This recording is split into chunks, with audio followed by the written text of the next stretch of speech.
Ce qui était intéressant avec Jossman, c'est que c'est un artiste qui a une vision de ce qu'il fait. Issam Krimi, pianiste, compositeur, et puis directeur artistique et musical du hip-hop symphonique. Donc moi, mon rôle, c'est d'avoir une vision partagée avec l'artiste et de faire en sorte que le soir du show, ça sonne, euh, ça sonne bien. Le sujet, c'est ma conversation avec l'artiste. C'est une création, et à partir du moment où il y a une création, l'échange que j'ai avec l'artiste, c'est quelle vision on donne à cette création. Avant que je dialogue avec l'artiste, moi j'écoute vraiment tout, de A à Z, je prends des notes, je rentre dans son intimité musicale et même d'écriture, de flow. Je me rends compte de ce qu'il aime, de ce qu'il aime moins. Je me rends compte de ses choix de texte, de ses choix de rythme, de ses choix de type de hip-hop aussi, parce que maintenant aujourd'hui le hip-hop est quand même hyper diversifié. Quand j'ai fait ce travail-là, je l'appelle et on entame une discussion ensemble.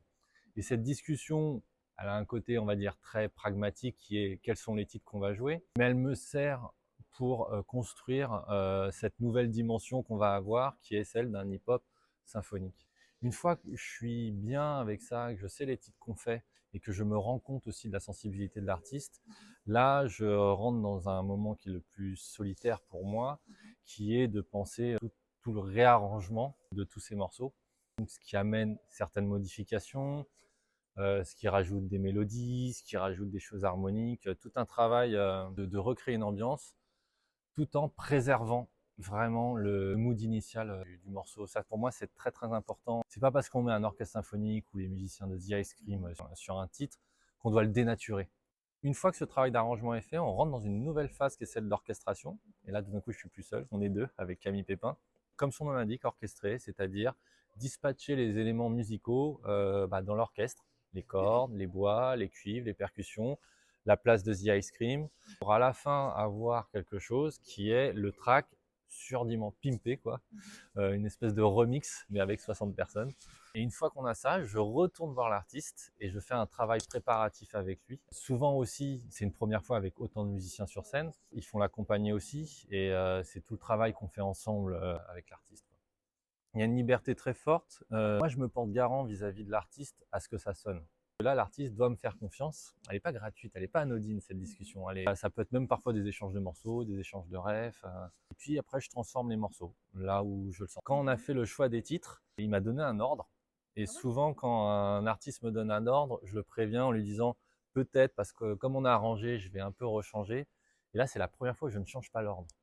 Ce qui, moi, m'a laissé penser qu'il avait une vision du début à la fin. Et il a beau avoir donné une vision très précise, moi, là-dedans, j'ai trouvé énormément d'espace de liberté. J'ai rajouté des interludes, j'ai rechangé tel truc, j'ai fait voilà. Et même en faisant tous ces changements, l'ordre n'a pas bougé. Je voulais en fait rentrer dans l'idée du texte de Jossman et de faire ce travail-là sur la musique, sur l'orchestre. La liberté de créer, on appelle chez moi des choses qui sont très personnelles. Je viens du conservatoire en classique, mais j'ai fait du jazz, j'écoute du hip-hop, du rock, et je n'avais aucun espace où je pouvais faire ça. Tout d'un coup, tout rassembler.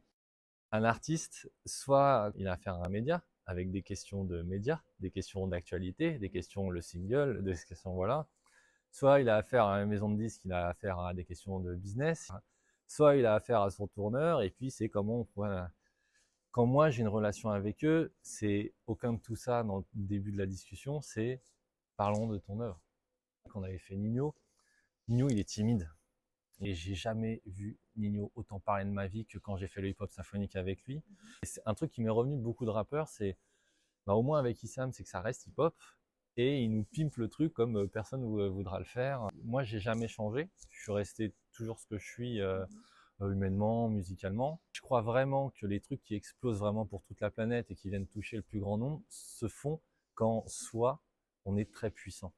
Kendrick, il est vrai, Kanye, il est vrai, David Bowie a été vrai, Radiohead, ils sont vrais. C'est hyper intéressant de regarder ça parce que le propre des artistes pop, c'est ça. Et tu le vois chez les rappeurs. Là, je suis hyper curieux de voir le nouveau Damso, quoi. C'est des artistes qui sont sur leur évolution personnelle.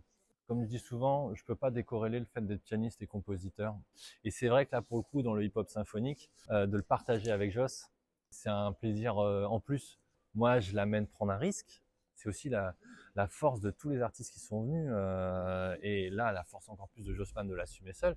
Mais je lui dis, écoute, gros, viens risquer de faire une sélection choisie avec 60 personnes derrière toi, un public à 360, débrouille-toi. Jouer à l'Auditorium de Radio France, c'est plus difficile qu'un Bercy. Tu vois, quand on est en tournée, parfois, même les festivals, tu vois, on a 15 000 personnes, tu es là, tu es sur scène, tu regardes l'horizon, tu vois qu'il y a encore du monde, enfin, c'est un délire quand même. Quand on a ça, je trouve ça moins perturbant émotionnellement qu'ici, où tu as 1500 personnes à 360, où tu as un détail de relation avec le public qui est équivalent à quand tu joues dans un club de jazz. Il y a un truc qui est amusant dans la musique, c'est ce côté très c'est la foire à tout, quoi. C'est-à-dire tu peux t'improviser chanteur, quoi, tu peux t'improviser manager un peu du jour au lendemain. Et puis en plus avec les réseaux sociaux, il y a un peu ça. En général, ça va pas très loin. C'est plus délicat sur cette notion de directeur musical parce que on prend le truc du DA ou du directeur musical comme un truc d'organisateur. Enfin, c'est le bon animateur, c'est le bon chef de projet. Le problème, c'est qu'on fait de la musique et même si elle est faite avec des jeunes sur des ordis qui comprennent rien à ce qu'ils font, mais qui font des sons incroyables. Quand je dis comprennent rien, ils savent pas les notes, tout ça, mais ils produisent des super tracks.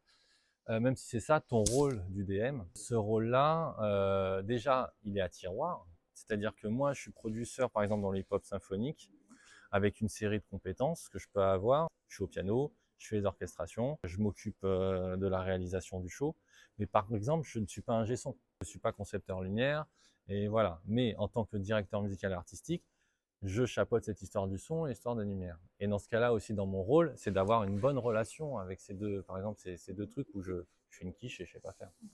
Souvent, beaucoup de producteurs ODM qui se proclament, voilà, font l'inverse total, sont plutôt sur un truc qui est presque ouais, je pense que ça serait bien pour lui, quoi. Mais t'as écouté déjà et d'avoir une capacité de se dire, bah, c'est aider à éclore, quoi. Faut être à l'écoute. C'est le truc de alors, je vais faire un moment philosophique, c'est le truc de la maïeutique, quoi. Tu aides à accoucher quelque chose, quoi.